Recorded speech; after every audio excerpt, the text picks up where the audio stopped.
So now let's start today's session on learn how to file the income tax return. In this entire session, I'll make you learn everything about ITR 1, who can file ITR 1 as well as who cannot file return in ITR 1, how to prepare the ITR 1, how to file it, how to verify it, everything you're going to learn in today's session. So let's start with who can file ITR 1. ITR 1, it's a simple, though there are a lot of other conditions, but if you just have the salary income or rental income or dividend or interest income, then this would be very simple explanation for you to understand. So the number one is, if your salary income is up to 50 lakh and you don't have any other income, you can file return in ITR 1. If you have pension income or family pension, you can go for ITR 1. Similarly, if you have just one house property, you can file return in ITR 1. That house property could be a rental house property or you're self-occupied. In every situation, you can use ITR 1, except there are few exceptions we'll cover it in the later slides. If you have dividend or interest income, ITR 1 is available. But if you have capital gains, if you have invested in stock market or mutual fund, or you have sold any house property or jewelry, then ITR 1 is not available to you. You will have to go for ITR 2. Similarly, if you have any business or professional income, you are a freelancer, you are an influencer, if you're earning any income, no matter the quantum of the income, you will have to file return in ITR 3. Similarly, in the next slide, we'll learn who cannot file return in ITR 1. So this is a simple, again, there could be a lot more conditions, but I have picked only the relevant one which generally applies to most of us. That is, if you're a non-resident or not ordinary resident, and very simple explanation, who is a resident and who is a non-resident. If you have never ever traveled outside India in the last year, in 21 and 22, then you are a resident in India and you can file return in ITR 1, provided you have those income which I just mentioned in the previous slide. You can't use ITR 1 for the HUF, or if you are a director of a company, or if your total income exceeds 50 lakh rupees, or you have income from 2 or more house properties, or you have invested in any unlisted company.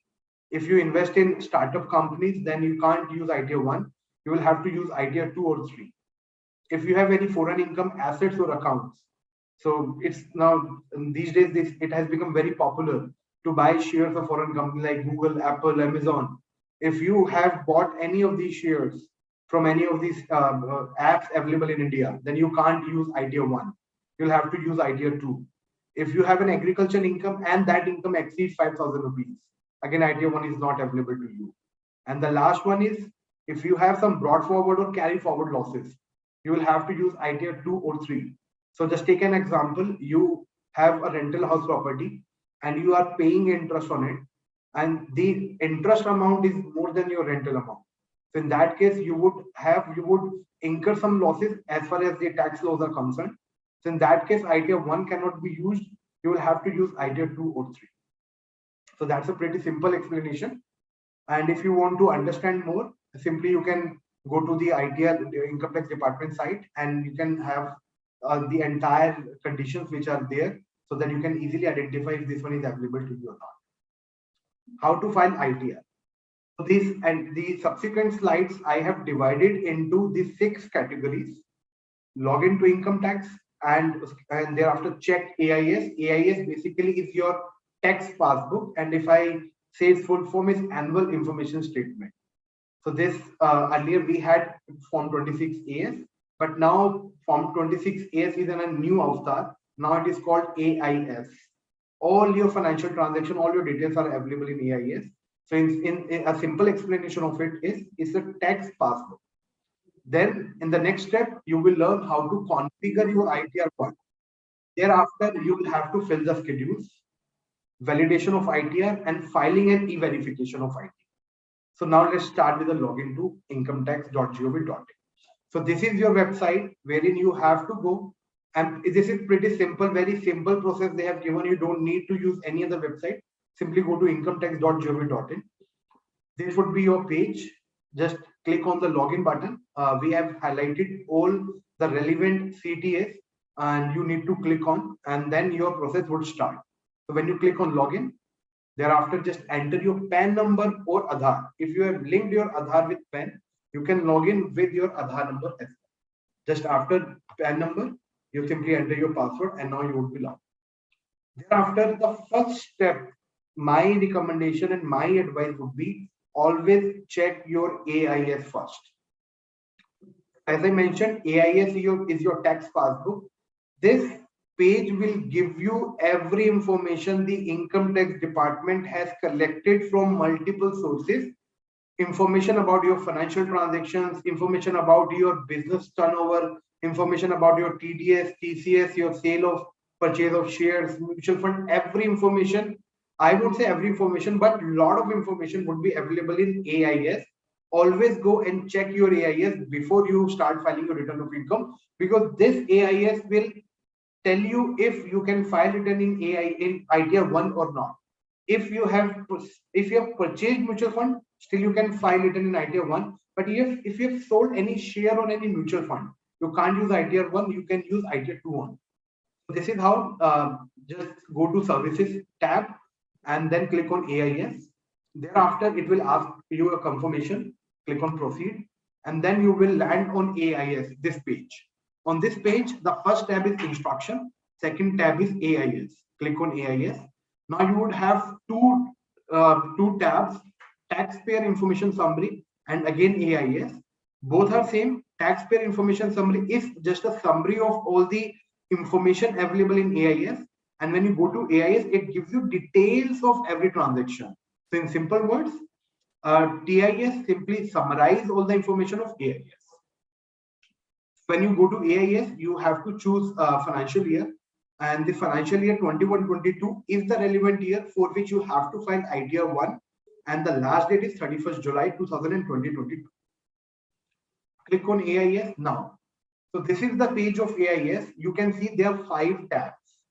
The first tab is TDS and TCS information. The tab name is clear. So it gives you the information of all those income which you have earned during the year and out of which tax has been deducted. You can see that we have given us an example of salary, interest from deposit, and foreign remittance. And the second tab is SFT information. So basically, income tax department collects information about 19 your financial transactions.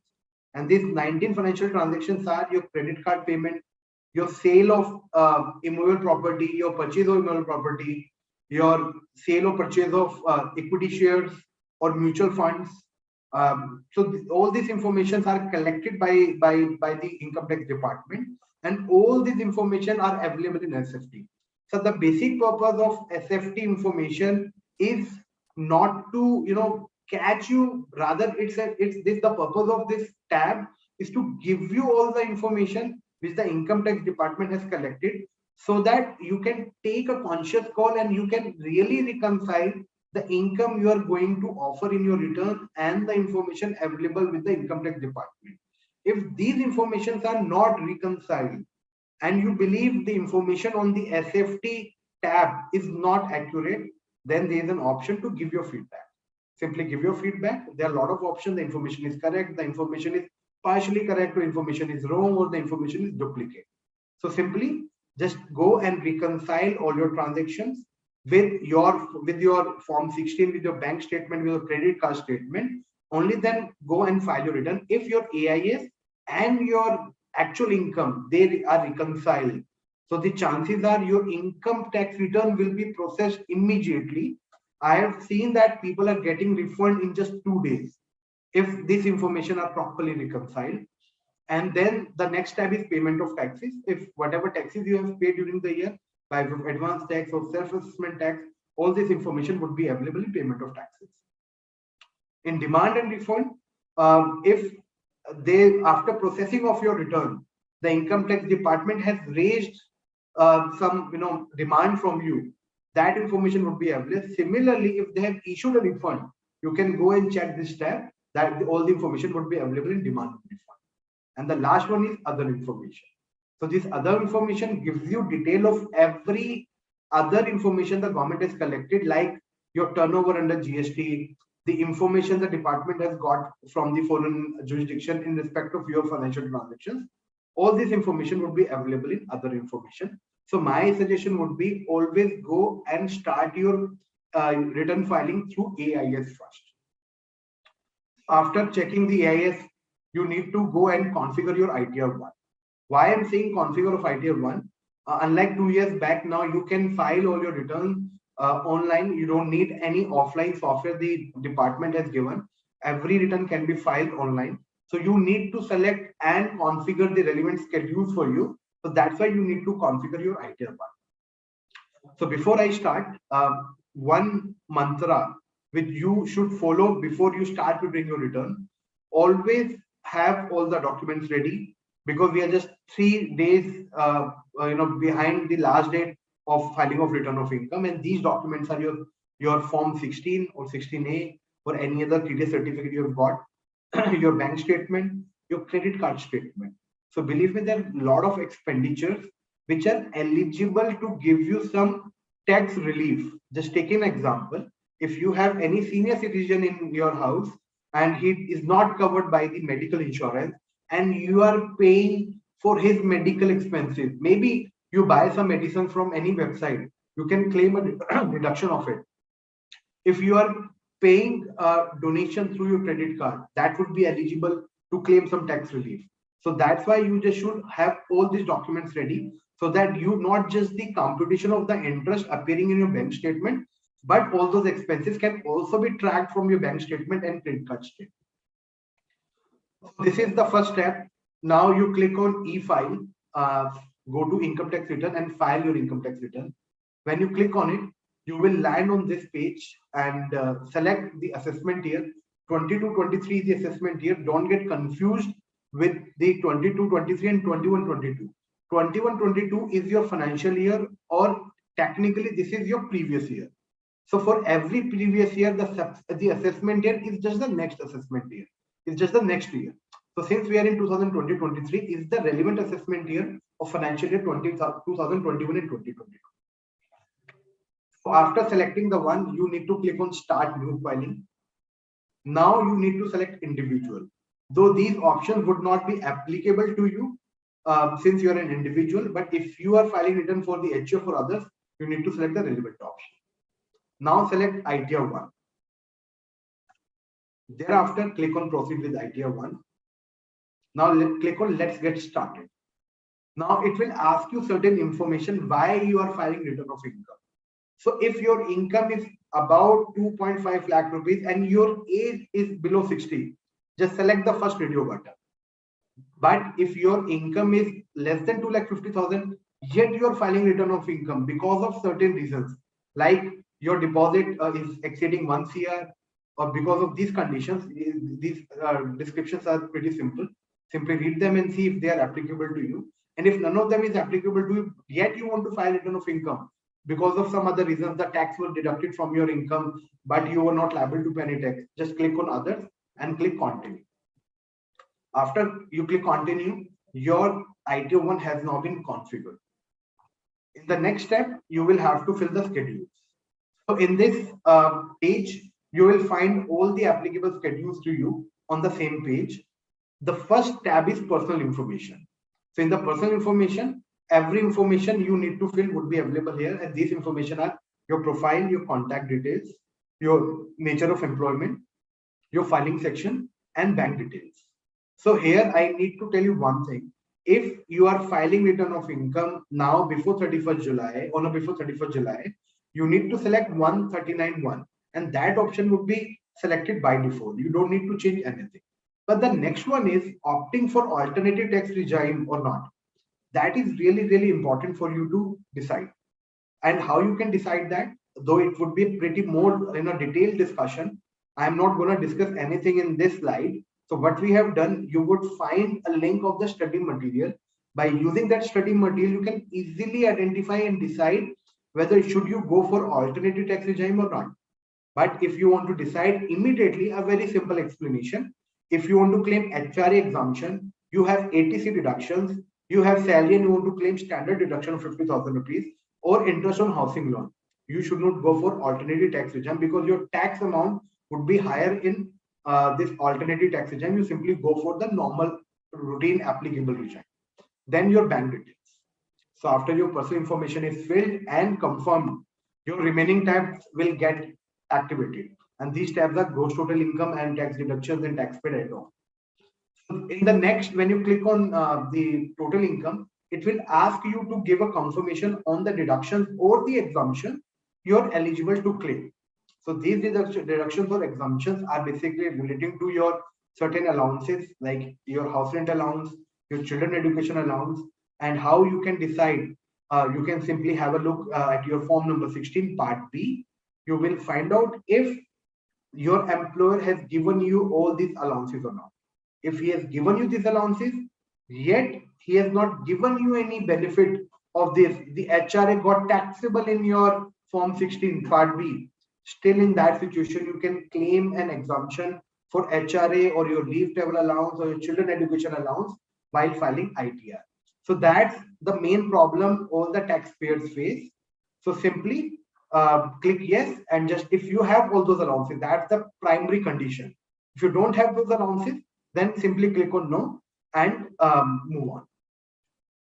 After you confirm it on the previous slide, you will land on this page. This information will be pre-filled. This is pre-filled from the AIS.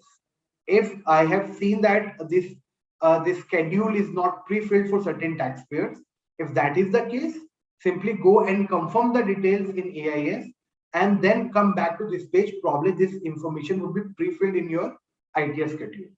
So all this information would be pre-filled here, and you just need to give information about your gross salary, exempt allowance, any relief you are entitled to claim, all the deductions allowed by the employer. Still, if that information is not pre-filled, this information will be very easy to fill. Simply open your form number 16, go to part number B and get all the relevant details. You will find the same terminology in your form 16. Get those information and fill it here.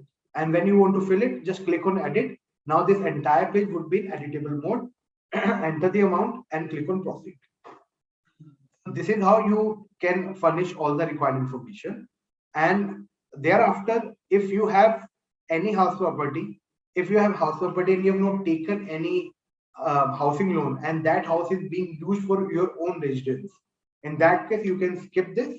You don't need to enter any information. But if you have a self-occupied house property or a let-out house property, and for the self-occupied house property, the information would be, I won't say mandatory, but advisory if you have taken any housing loan, because you can claim a deduction of it.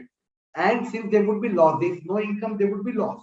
And that loss would be adjusted with your salary income. So that's how you can reduce your tax on salary income.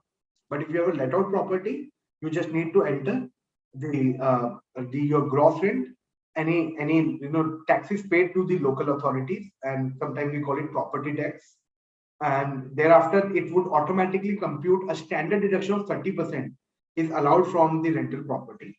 And any interest you have paid on this for the housing loan for this property, you can claim a deduction of it. If the net result is loss, that loss will be adjusted with salary. But if there is no salary or the loss is higher than the salary amount, then don't use ITR 1. I am repeating, don't use ITR 1 if there are still some losses which you could not adjust with your salary income or income from other sources. In that situation, use ITR 2 or ITR 3. After filing the details of your house property, that's the another screen. If you have the self-occupied, you can see that simply I just need to enter the interest payable on the borrowed fund. This is the area unrealized rent that won't be relevant for self-occupied and for our discussion, so I'm skipping it. And in the next slide, we'll see what other information we can furnish in income from other sources. I should highlight one important thing here. I have seen people do not report interest from saving bank deposits in ITR, though this information is available in IAIS, but not in every situation. So always go and download your bank statement and see how much interest on saving bank deposit has been credited to your account. Just calculate, and that interest is paid on quarterly basis. Just calculate that interest amount and click on edit button and enter your amount here. Though this information is pre-filled as I mentioned earlier, but in case it is not visible, because it is not possible, even if you have minimum deposit in your saving bank account, you would still earn some small interest amount, and just report them, because if you don't report it, you're gonna expect a notice from the department. But don't worry about paying taxes or interest on savings bank deposits, because up to 10,000 rupees is not taxable. You get a deduction of up to 10,000 rupees under section 80 TTA, right? So all your interest income, your dividend income, all this income, interest could be on bank deposits, on refund, on PPF, though PPF is exempt, but it has to be reported. So all this income would be reported in income from other sources. And by clicking other income, you can enter the detail of your other income. So you can see that in case of dividend income, you need to give one additional information. And that additional information is you have to give the information about this entire year is divided into 5 major categories. And these categories are basically related to the dates. So actually, why this information you need to give? Because your interest under section 234B and C, and why it is you need to give, because every taxpayer is required to pay advance tax. And since if you have not paid the advance tax, then you would be required to pay interest. And in case of dividend, because you can't expect when you would be getting the interest, getting the dividend. So in that situation, the department has given you an advantage that you fill in the information and they will compute the interest accordingly. Thereafter, nature of exempt income. If the most popular exempt income which we should disclose here is your insurance receipts. If you have any life insurance, any endowment policy, and you have got any income and that is tax free, you need to report that income. I've seen many people make this mistake. They do not report such income. So it's advisable, rather it's mandatory to report such income in this schedule of exempt income. Then on this page, you need to give information about the all the deductions you are entitled to claim, be it ATC. We are quite popular. This deduction is quite popular related to your insurance, your repayment of housing loan, your children education fees, your contribution to PPF or EPF. All the deductions are allowed. You need to give all this information on this page. Similarly, you have made any donation or you have paid for your medical insurance policy. You need to give information on this schedule. And what are the deductions you are entitled to claim? Again, we have given a link of the study material in the comment in the description box. Simply click on it, download one document prepared by Taxmann, and you can have a bird's eye view of all the deductions available to a taxpayer. And on the next schedule, this page again will show you all the information which the government has relating to your TDS, advance tax, self-assessment tax, whatever taxes you have paid would be automatically pre-filled here. Still, my suggestion should be to always verify such income with your form 16, 16A or any other TDS certificate you have. So after verifying this, when you click on proceed, now it will compute your total income, all the deductions allowed, your net taxable income and the tax payable in your total income. If the amount is less than the amount paid is less than the amount payable, on the next screen it will give you a link to pay now, and you have to pay before filing a return of income. Otherwise, there would be interest consequences. When you click on pay now, it will give you a link of the bank with whom you have the bank account. Simply choose your bank account, your bank name, and make all the payment. After making a payment, just do remember to get the detail of these 4 information, your BSR code. That information would definitely be visible on the screen after successful payment of your tax. Your serial number of challan, your date of deposit, and the taxes paid.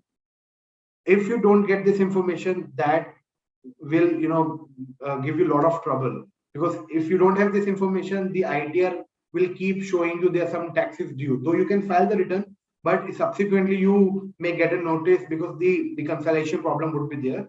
So always do remember to get this information and furnish them in your ITR 1. Only then you file your return of income. Now this is your return is ready. It's showing you need not to make any payment of because you have already paid all the taxes. Now click on preview return, and you need to select this button. Without selecting this checkbox button, this proceed to preview will not be visible. and then again click on validation. So now next step is validation of ITR. So it will show you a list of all the errors found in your return while validating your return. Now just simply click on those errors and it will take you to the relevant cell where validate that information and come back, follow the same process and come back on this page. If there is no error, the screen would say validation successful. Now proceed to verification. Filing and verification of IT. It gives you three information. You can immediately verify, and you can verify it. The most popular one is getting an OTP on your Aadhaar linked mobile phone. Though there are other options, but if you don't have those options right now, or you are asking someone to file now and I'll verify later, that option can also be done. In that situation, you need to choose the second review button. But if you don't have any of these options, then you can simply click on verify by ITR. In that situation, you need to take a printout of the acknowledgement, sign it and send it to the CPC. So the address would be available on that acknowledgement. Click on continue. Now let's suppose I want to verify now. You have to choose the first review button. I would like to verify using OTP on mobile number registered with Aadhaar. When you click on it, you will get this button, this pop-up window, and you will have this Aadhaar number on your mobile number. If there's some delay in getting that Aadhaar number, that OTP is valid for 10 minutes. So again, if you get very late and that screen is not visible now, you can choose the last one. I already have an OTP on mobile number registered with Aadhaar. Click on it. You will always land on this screen, enter the OTP, click on validate, and then your return is filed.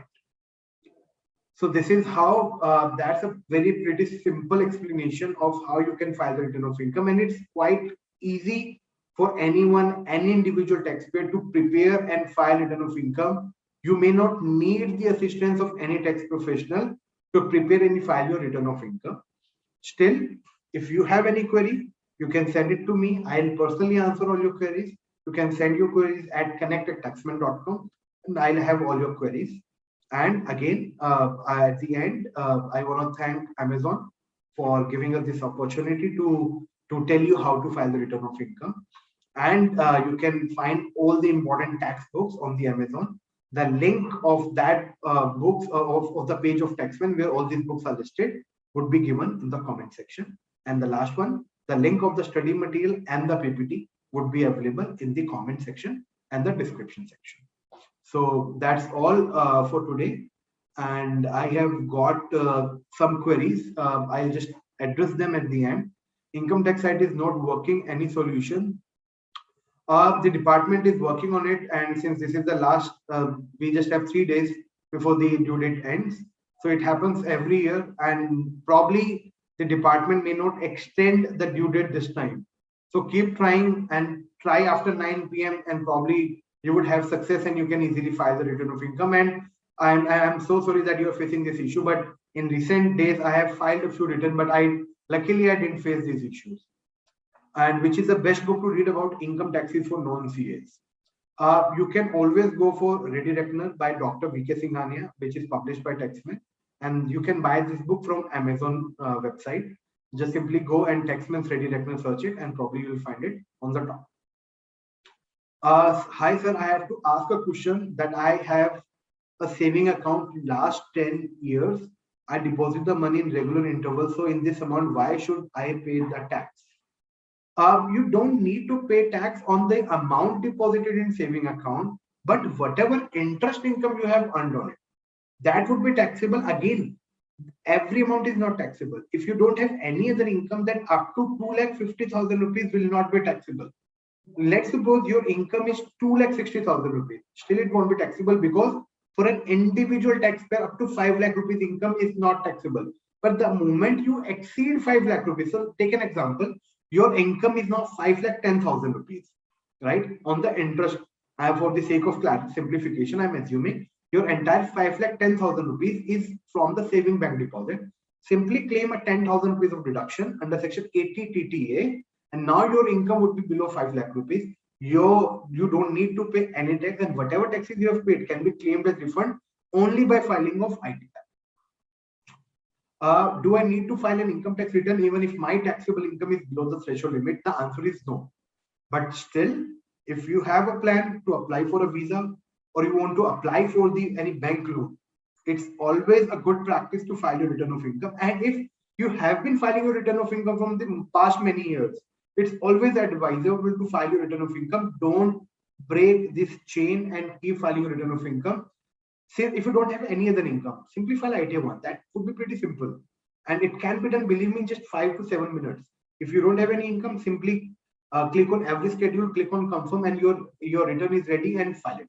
That can be done in hardly in 5 minutes if the website is working. If website is not working, you can wait after 1st August. Since your income is below the exemption limit, there won't be any late filing fee on you. But if there is your income exceed 5 lakh rupees, then you would be liable to pay late filing fees of rupees 10,000 rupees. And if your income is above threshold limit but below 5 lakh rupees, you need to pay a late filing fee of 1,000. So just keep this thing in mind. And I would take the last question.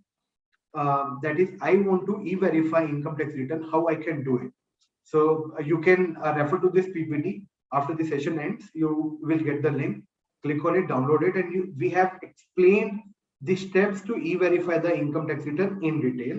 If your mobile number is linked with Aadhaar, choose the first video button. But if you file your return of income and still you didn't now you want to verify it now. So how you can do that? So I'll quickly go to the first slide. I simply go to the first slide again, just a second.